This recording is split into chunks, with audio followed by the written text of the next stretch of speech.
Every morning, for over 20 years, a woman in Kerala got dressed, left her house at 8 a.m. and came home in the evening. Her neighbors thought she was a professor at NIT Calicut, one of India's most prestigious engineering colleges.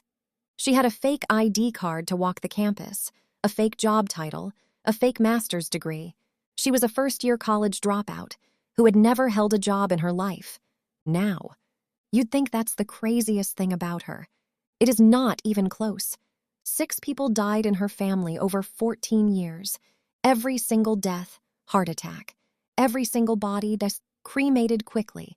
Every single funeral, she was the one crying the hardest. And every single time, she was the one who made the food. Her name is Jolly, full name Jolly Amma Joseph, from Koodathayi in Idukki district, Kerala. In 1997, she married a man named Roy Thomas and moved into his family home in Koodathayi, a quiet town of about 12,000 people in Kozhikode district.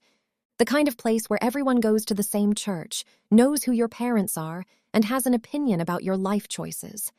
The family home was called Ponnamattam, joint family setup, Roy, his parents Tom and Anama, and Jolly all living together under one roof. Jolly fit in from day one. Friendly, warm, always helping out. Devout Christian, never missed Sunday service, brought food to neighbors when someone was sick. Roy's family adored her. The whole village adored her. And everyone believed, completely, without question, that she was a commerce lecturer at NIT Calicut. She had committed to this lie so completely that she left the house every single morning and came back every evening for over a decade. She even got a fake NIT ID card so she could walk around campus without raising suspicion. But here's the problem with building your whole life on a lie. Eventually, someone starts asking questions. And for Jolly, the first person who asked was her mother-in-law. Anama Thomas, 2002. Anama was 57 years old, retired teacher, sharp, observant woman. She had started noticing the cracks. No salary coming in, no work stories, nothing that added up to a real job at a real college. She started pushing Jolly. Find a real job, go back to school, do something. One evening, Anama came home from a walk, drank a glass of water, felt dizzy, and collapsed on the floor. Doctors said heart attack. She was buried. The village mourned. Nobody knew Jolly had mixed cyanide into what she drank. Murder 1. 0 suspicion, 0 investigation. Tom Thomas, 2008. Tom was Anama's husband, 66 years old, retired teacher, good, gentle man. After Anama's death, he'd been making plans, considering leaving the family property to his son Roho, who was already settled in the U.S. He was thinking about moving forward with his life. Jolly called him back, told him Roy was drinking too much and she needed help at home. Tom, being the father he was, canceled everything and came back to Koodathayi. She mixed cyanide into his mushroom capsule medication. Tom collapsed at the dining table, the same dining hall where his wife had died 6 years before.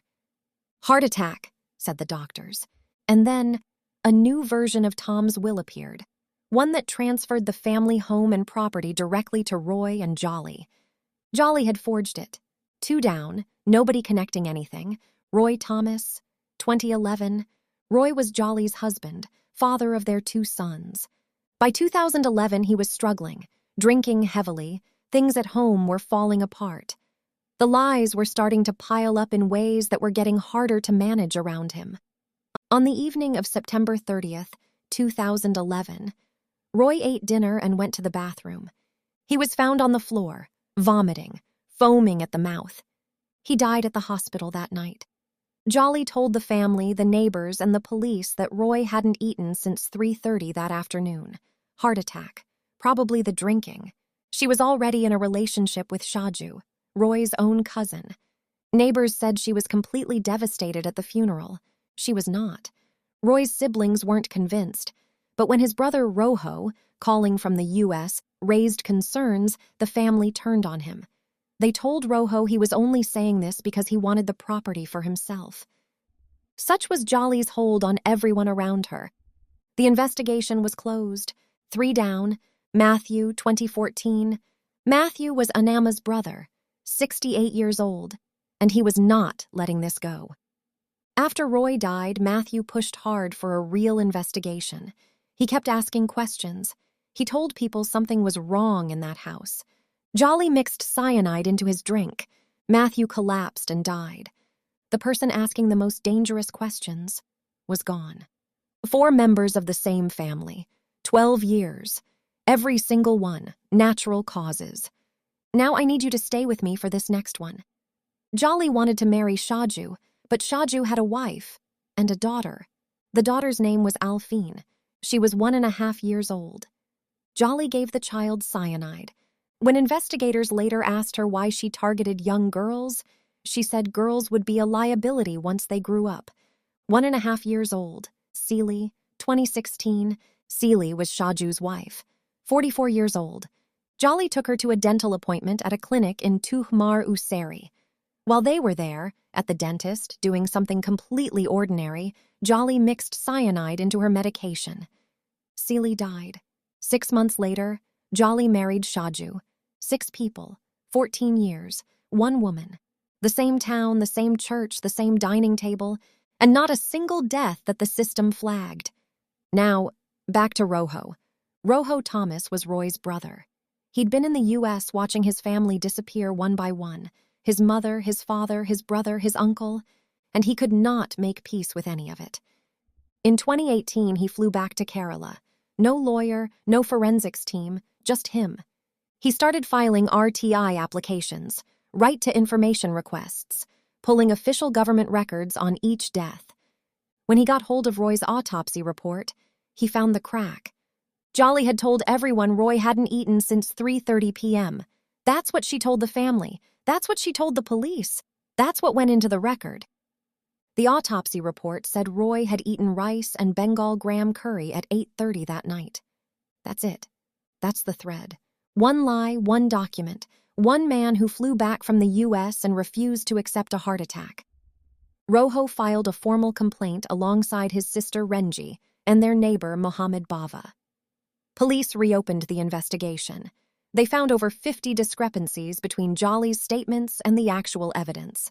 They went to the churches in Koodathayi. They exhumed the bodies. Cyanide, confirmed in multiple bodies. Jolly was arrested on October 5th, 2019. She confessed to all 6. The village that had loved her, eaten her food, sat next to her in church every Sunday. They booed her outside the courthouse. 20 years of lies, 14 years of murder, undone by one man with a government records request, and nowhere near enough reason to give up. Jolly's trial is still ongoing. She is accused, not yet convicted. But here's what I can't stop thinking about. Jolly had 2 sons with Roy. They grew up in that house. They thought their mother was a professor. They thought their father died of a heart attack. They sat at those funerals, their grandmother, their grandfather, and grieved, not knowing. They found out the truth the same way the rest of Kerala did, on the news. And the thing that stays with me, it almost worked. Completely, permanently. If Rojo doesn't get on that plane, if he accepts what the paperwork says, if he lets his family tell him he's just after the property and he backs down. 6 murders, no arrests, no trial, ever. The whole thing just disappears into a family that was cursed. Drop a comment. Do you think Rojo knew something was wrong the whole time, or did it genuinely take him that long to connect the dots? If you're new here, subscribe. This channel is just about stories that are too insane not to tell. See you in the next one.